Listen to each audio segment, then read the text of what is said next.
Hey guys, welcome to a new video.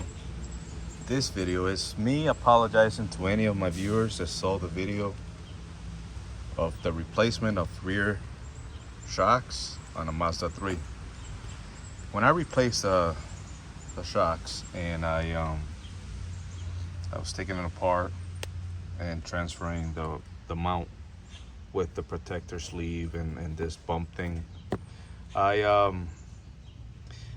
I removed it from the old one and put it on the new one, and it was like so.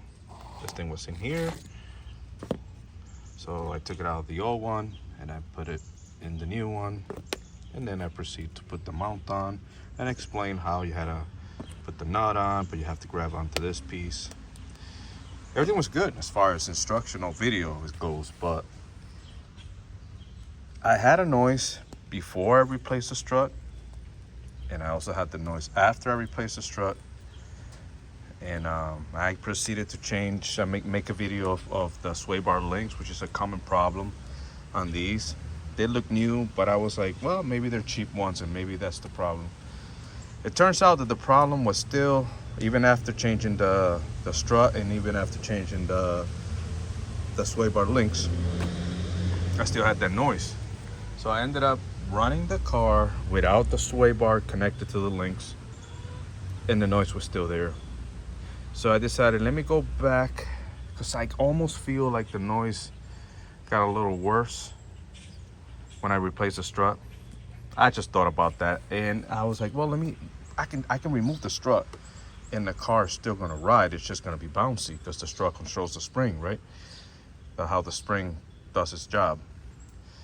But it's not gonna really affect anything. It's just gonna bounce a lot. And I was gonna go down the street and come back. It's not like I'm taking it for a long run. And I took it for a run, and guess what? No noise without the strut. So I came back home and I started looking at the strut. I took it apart and another problem with these Mazda is this thing cracks and makes noises, but this one is in good shape. I verified that it was working, that it was correct. Even last time when I replaced the strut. And then I started looking at this thing and I'm like, wow, all I did was, and it just looked funny. All I did was replace this and it just didn't look right. But when I put these two together, I would do this. I'm like, I wonder if that's the noise that I'm hearing in there. So I took this off out of here.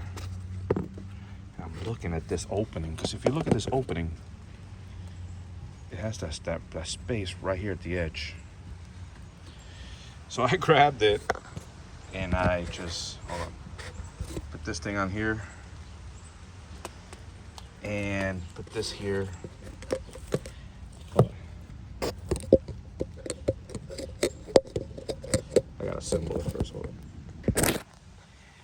I put it together like this, and it looks more like this is the way it should go, because then this thing is screwed on here and it's nice inside. It's not going to hit anywhere, and if this hits the mount, it's not going to make a big noise like it's making with this. Then I started looking at, I googled and YouTubed it and looked at other guys doing this job, and I was correct. Here is the problem, guys. The previous guy that changed the strut on this car had it wrong, and I just went ahead and I just put it together the same way he had it on, and this is where the noise was, exactly where it was. This is the problem. So if you guys are trying to look for a noise and you replace parts and the noise is still there, at least check this out. You don't even have to take the strut out. All you gotta do is look under the fender. It has to look like this. It has to have that rubber piece. It might be different colors. It might be black. It might be brown. Who knows? But it has to look like this. Not the way I had it with this being inside the black sleeve. All right, guys? Again, I apologize for giving you the wrong information, for assembling it wrong. But that's the way it was.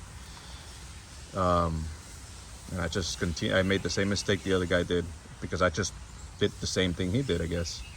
But this is the way it goes. Guys, thank you for watching. My apologies again.